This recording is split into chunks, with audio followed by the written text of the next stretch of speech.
Good evening, ladies and gentlemen. This is Hairy Muppet. Welcome back to another Starcraft 2 Daily Masters, and I'm actually going to cast like normal. My voice is feeling a little bit better. I actually took the last 2 days off from casting, not to rest my voice, but simply because I was too busy playing EVE Online the entire time. So I was just like, you know what, I should probably cast today, but I'm not going to. And anyway, I think it may have worked out because my voice is feeling a little bit better. So yeah, let's see if we can cast the entire game without having to go crazy on it. So anyway, let's introduce the players. Down at the bottom left side of the map, it is going to be MC. He is 22 years old from South Korea and doesn't currently seem to have a team listed on his Wikipedia profile anyway. Was with SK Gaming until the end of last year, no longer there, but it does say that he's sponsored by Global Esports Management, which is pretty awesome. So anyway, let's look at his opponent. It is going to be Stephano. He is 21 years of age from France and doesn't seem to be part of a team either. So both players, I actually read down the bottom that he was retired. He's retired at some point, but I think this game came out like a month or two previously, or may have been a while before. It may have been actually quite a while ago, this game. I have no idea what this replay is from, so it could have been from sometime last year, which is probably before he retired. So anyway, yeah, good stuff here, and I didn't suddenly pick up a replay, which means the return of Stephano, so it is probably an old replay, and he is going for a third base, very fast third base, actually before his spawning pool has finished, so obviously chucked a lot of minerals into that, and he's not actually going to be able to get the double queen push straight away. He has to save up a little bit more before he can get it out, but I think it's an acceptable risk. I mean, he's not going against a Terran player. He doesn't have to worry about the Reaper coming out and having to build early lings. He would not have been able to afford those early lings against a Terran player because, yeah, he built the third base too quickly. But against a Protoss, a little bit safer to go for that early third base. So that is exactly what he did. MC, of course, has gone for his own third base straight off the gateway. Followed that up with a Cyber Core. And we do have the double gas, so Mothership Core coming out. I don't think he got the double gas a bit later than one would get it on a Stargate build, so I don't think we're going to be seeing a Stargate straight away. Looks more like he's just going to be getting that double gas, so he doesn't have a problem with getting Stalkers out or anything like that. So yeah, pretty good stuff there. Maybe start some upgrades up nice and early, but unless he starts pumping out the gas on this base, I don't know if we're going to be seeing Stargate Tech anytime soon. Of course, he may surprise me. He may surprise me, but no, there is a second Stalker queued up, so there we go. Bunch of Zealots coming out, and it looks like some early pressure coming out from MC. He's got the base, and now he's just focusing on the early pressure, and I gotta say, this is a good move if there is a third base there, which there is. I don't know how he knew that the third base was going to be there, but he made a guess, and it looks like he's going for it, and actually he wants to get this base down, but at the same time he does not want that queen to get in range and start sniping out the Zealots. So here we go, the Stalker coming in. It does get surrounded, you're almost surrounded. He's going to have to do a bit of a runner to try and get the lings away. It is leading the lings away though, and the Zealots coming in. No spine crawlers, so it's just up to the queens to defend against this, and here we go, the lings surrounding the Zealots. Stephano thinks he has enough lings to take out these Zealots. I happen to agree with him, and now the Stalker is going to have to run for it. Double Stalkers, there's no way they can push back this many lings, and ling speed is only it's not very far away, probably about 30 seconds game time. So once that gets up, Stalker harassment is not going to be that viable at all. And MC is going to have to start thinking about a very decent amount of units to be able to go out there and do any actual damage. But he gave it a good try, managed to get a couple of hits off on the hatchery, but unfortunately for him, Stephano was really just on the spot with getting the lings out there and with getting the queens over there to try and defend. So great stuff there by Stephano, and now we've got the Stargate coming on. So don't know what that's going to be, possibly for Phoenix. He's seen a lot of lings coming out so far, and yeah, so he may be guessing that Mutalisks are going to be coming out. Oh man, I don't know why, but I actually turned the AC on. I must have been hot for like 5 seconds, but I was just freezing, and I'm like, oh, winter's coming on, but it's actually my AC, I forgot it was on. So embarrassing moment, number 1 for today, but Well, the one I'm going to admit to anyway. There's probably been a few others, but since I'm not casting 24/7, you guys don't have to know about that. Anyway, bunch of lings running around. We've got continued gas production on bases. We don't have a crap ton of gases coming down. He's not building a 5th and 6th gas yet. If he was going for fast mutas, these would be down like 10 minutes ago. They would be down very, very fast. And so, yeah, it's not going to be, just going to be pumping out a few more workers. Going for a bunch of roaches, actually. Not a bad play. Not a fantastic play, though. I mean, roaches, the only thing that roaches really lead into is either hydras or some combination of a whole bunch of other units, which is mainly like mutas, ultras, infestors. It basically turns into a crazy mix of everything. But I mean, the crazy mix, yeah, it's a bit of a pain and it's a bit all over the place and your upgrades don't work out that well, but...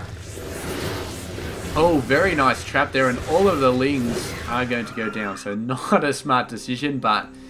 Yeah, I mean, the lings run so fast, so it's hard to tell exactly what's coming until you get there, and then when you get there, it's like, oh crap, it's too late. But yeah, as I was saying, the thing you go onto from roaches is hydras, and hydras, I feel like they're not that effective against Protoss players. I mean, look, you've got the basics, you've got High Templar, you've got Colossus, and Stephano can counter Colossus pretty easily. High Templar, it's a bit harder to counter, but you can send units like the roaches, which the High Templar aren't that good against. But the thing is, hydras are actually not that good versus void rays anymore, so you get out a bunch of void rays, massive amount of void rays, and the hydras can take quite a lot of damage from them, simply because the void rays have so much health they can take so much hydra damage. It sounds a bit counterintuitive, but over the past couple of months, I have seen numerous games where hydras have been owned by a large amount of void rays, and it is definitely a thing. I am not just making that up. So yeah, quite astounding every time I see it, but it's definitely an accepted tactic, I think, getting out void rays to deal with hydras. And MC, in fact, is getting out 3 void rays at the moment, and Stephano is getting out 5 hydralists. So I don't think it's a coincidence that MC is going for this many void rays. Typically, void rays, mass void rays, is, I mean, in the past, it's not been that good of a tactic. I mean, void rays, they're not like Marines where you just get a crap ton of them and they just work versus a lot of stuff. I mean, void rays, they've got a very easy counter, but the very easy counter is usually the hydras. And as we've said, void rays are starting to hold their own against hydras. So that is, I guess, that is why a large amount of void rays are still a good decision, because yeah, I mean, corruptors used to be good against void rays if you can get enough of them, but no, not anymore. The void rays just, they overcharge and they shred the corruptors. You need a massive amount of units, but it's just not possible anymore, I don't think. It's not viable anyway to throw 1 million corruptors against void rays to try and make ends meet, so not good at all. So I think MC knows how powerful the void rays are in the current game, and he's making use of that. He's getting air weapons, he's pumping out 3 void rays at a time, he's going for a ton of void rays, and we have seen void rays recently being used with the main army precisely because they are so strong. But one thing we have not seen, and that is mass void rays, just solo mass void rays. We haven't really seen that. It's mainly been void rays on top of the normal ground force. So you see the sentries, you see the stalkers and the zealots, but there's a definite void ray composition to that army, which really tips the balance over in the Protoss' favor. But we haven't seen mass void ray before, and one of the reasons that void rays do work so well with other units is because with basically units, I believe, will target their own kind of units. So air units will always prefer to hit air units, ground units will always prefer to hit ground units.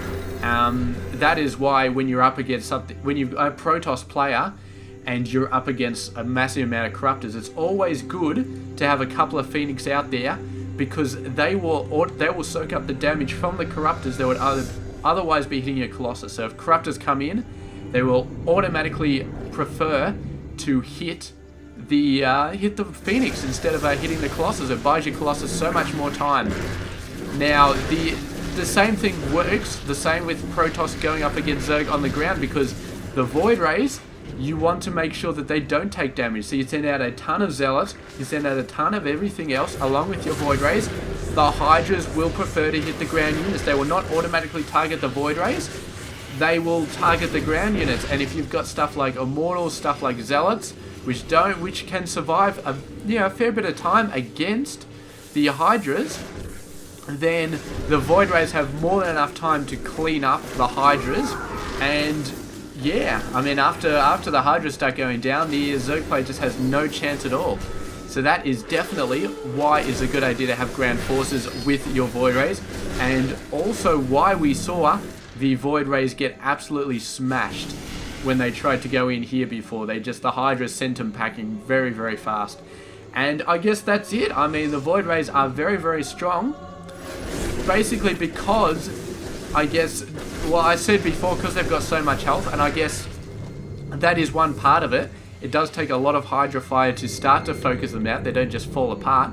But also because they can have the ground units to soak up the damage. It's a high level tactic, and you have to understand the way that units actually focus. Like Hydras will automatically focus on ground units before air units, and so on and so forth.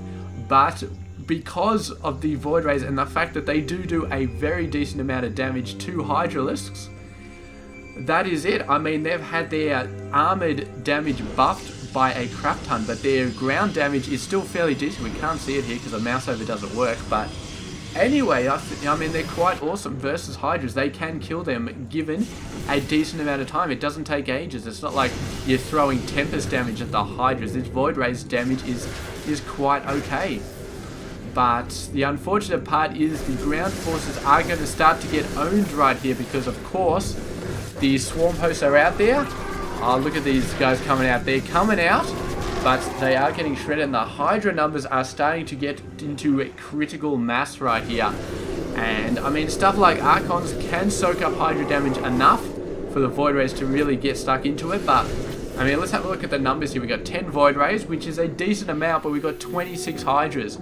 Now, the Protoss player may still win this on an even ground, because Hydras still take a lot of time to kill all these ground units, and the Void Rays, I think they could kill 26 Hydras in a decent amount of time. I don't know exactly how much time. I'm thinking like 30, 40 seconds. They can probably wipe them all out, and I'm sure the Protoss ground forces can probably survive that long. But you are not going to see an even battleground for the rest of the game. You are going to see locusts everywhere, and they are going to shred the ground units. And the Void Rays, unfortunately, it's going to be painful to focus, just like it's painful for the Hydras to focus on the Void Rays. It's going to be painful for the Void Rays to focus on anything other than the locusts, for them to focus specifically on the Hydras. And yeah, it's not going to be good. So I do not know. I mean, right now they're sort of cut down the middle. MC trying to move out, trying to pick a sweet spot to really attack, but unfortunately there are locusts everywhere, and yeah, it's not too good. So let's have a look at the income tab. Stephano at 79, MC on 69, so he's not too far behind, and yeah, he's still mining a ton of stuff. So both players fully mining, completely mining. And here we go, massive ground damage coming up. We do have some Vipers. Vipers and Hydras are, of course, each other's best friends. They're like BFFs, because the Vipers just yank stuff in, and the Hydras just make it disappear in about 2 seconds flat. We've actually got a bunch of Zealots coming in here, doing a lot of damage, but they are taking a lot of damage. Look how many bloody spine crawlers there are on this base. That is simply incredible, man. A bunch of Void Rays in here could do a lot of damage. I mean, Swarm Hosts, the Spore Crawlers, sorry, there are a fair amount of them. Oh, Locust doing some ranging here is Mr. Stephano. And he's got the range almost there. Needs to move a little bit closer. Did he move a little bit closer before he set these guys out? I am not sure. I tell you what though, man. Do we actually have research? I know there's a Locust research, but I can't remember what it does. I think it allows them to last longer. I think that's it, man. If that research had separate levels, it would get nerfed so fast, it's not even funny. Stephano going down, checking for a 5th base. Does not find everything. Bunch of Stalkers left out in the cold. Not a good idea to be out here. They're distracting him a little bit. What the? He's actually killing his own sentries. He obviously needs space. There he goes, Tempest, building a bunch of Tempests, and that is going to be a very, very awesome option because, of course, Tempests have the range. And Hydras, I mean, it's not going to be good to really try and get in range of the Tempest to try and do anything. Hallucinated Fiend's just going nuts. He obviously spawned a bloody ton of those guys because he was going to kill his sentries off anyway, so he thought, might as well hallucinate a bunch of sentries, see if they can do. Stephano still fine-tuning his range, is getting some decent hits off on the cannons. And yes, for now he's just going to keep moving in. Slowly going to siege up to the point where he can take out this base with the Locust. Every now and then sending a force down here to try and check that the army is not there. And if it is, try and move it away. And yes, I mean, right now, if MC was a Terran, he would have a sentry tower, or whatever the hell that thing is called, down in like 2 seconds flat, so he can keep track of the Locust coming in. Nice, using force fields, using the Corruptors, trying to face these guys on, just straight up. And the Hydra's got a little bit anti there, but they've got to wait for the Locust to be up there before they run up behind them. Tempest having a crack here, but Tempest is not going to do anything. You need to have the Tempest in range of the actual main force, but that's going to be hard to do because anytime you find an angle, they're just going to send Locusts into a different direction. He forgot to kill this sentry, but that's fine. Making 10 more gateways. He's banking up a ton of minerals and gas and deciding that he wants to be able to instantly rebuild his army, but Stephano, man, definitely got a ton more. And how many hatcheries does he have? Well, I don't know. I don't know if he's got any macro hatcheries. He's got one macro hatchery, and that seems to be it. Actually moving in here. The Locust meeting him head on, though. Viper's going to be yanking back a couple of these guys, but unfortunately no Hydras to take advantage of that very, very nice Viper pull. Bunch of Hydras coming in here instead. They are getting absolutely stormed the hell out of them. Zealot's going to try and clean it up. Looks like a very nice play there. High Templar's also moving into Archons, and he's not quite ready to go in here. That place is a little bit too hot. Too many Spine Crawlers, too many Spore Crawlers. And this base is in the path of the Locust. So right now, Stephano, quite a good position actually. He's got both the 4th and the 5th bases tucked up very, very nicely. However, we could go into epic macro mode, which is where one player just starts to run. Oh my god, mistake!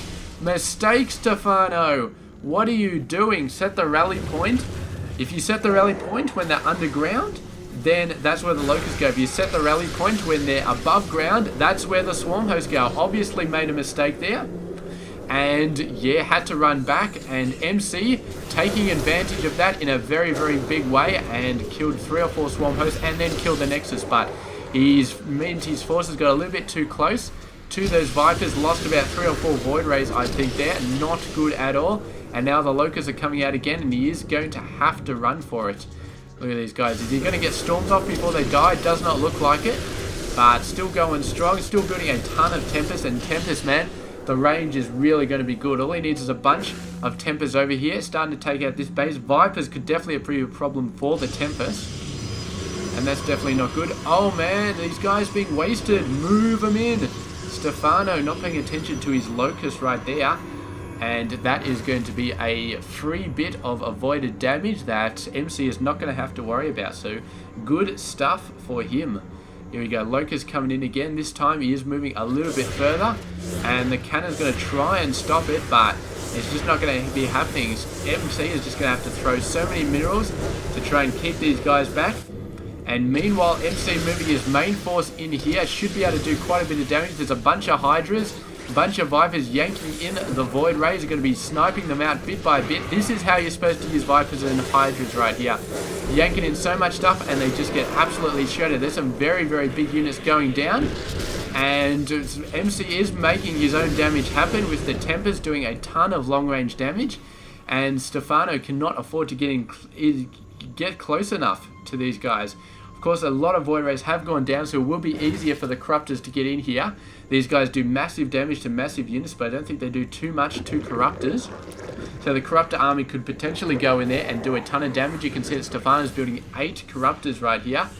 And if MC doesn't push up his Void Ray army, then he may be in trouble. Because, I mean, yeah, Tempest, they have the range, but they don't have the damage versus Corruptors. And straight up, I think Corruptors versus Tempest, I don't think it's going to work. I don't think it's going to happen. I think MC will lose that battle. And we will see it. Because I don't think Tempest are very fast either. So it's not like they can outrun Corruptors. And we do see a bunch of Stalkers coming up here. So he's maybe thinking along the same lines, thinking that the Stalkers are the way to go to deal with the Corruptors. And here we go. The Tempest going in here. Are some of them going to get yanked out? No. Stephano just moving his forces back. Bunch of Stalkers going out there, but they've got to be careful. They will get shredded by the Locusts if they're not careful. Corruptor's going to be helping to just knock those guys down a bit. Where are the observers? Need to start taking these guys out. That guy is within range. Cannot see it yet though, but once he gets an observer out there, he should be able to start doing a lot of damage. He goes, he's going to be moving back a little bit, just sort of kiting with his main army. That's how crazy these Locusts are. But almost in range. He's almost at the point where he can start to take him out. He did move that Swarm Host back, so obviously a little bit worried about. Going to the other side, but Stephano way ahead of the curve there. Already sent his Locusts over to that destination. And MC, unfortunate. He was hoping to surprise him over that side. He had the Locust timing down perfectly. Unfortunately for him, Stephano had already guessed where he was going to go. And now he's moving back. So MC is starting to do a bit of damage long term. Starting to sneak around this 5th base once again. Actually sent off some Locusts to this base. They may be able to take it out. No, they're going to run out. MC did cancel that though. But I think he could have left it there. The Locusts were just about to time out. Here we go. These Locusts have tons of time. And here we go. Yanking a ton of Tempest right into the Corruptor patch. This is what I was afraid of for MC. And so much damage being done to those Tempest. 4 of them just going down in the blink of an eye. But he may get in here. He may take this base out. But at what cost? And this Storm's massively missing. The second one goes down a lot better, taking these guys out. And this base is going to go down. But MC is in a very precarious position right now. If the Locust Wave comes out, he can send out this Wave Wave. He can start to yank in a bunch of Colossus, a bunch of Tempest. He's going to try and do that. Look at how many get yanked in. That's a bunch of very, very heavy units that just got destroyed. The Stalker numbers are looking very, very decent, but MC has spent a ton of minerals building these forces up. He's down to very little minerals and gas compared to Stephano. Stephano still has a ton of stuff going on. And as long as he keeps this 5th base up, he should be fine. But his 5th base obviously has gone down again. Let's have a look at the numbers here. We got only 3 Tempests left.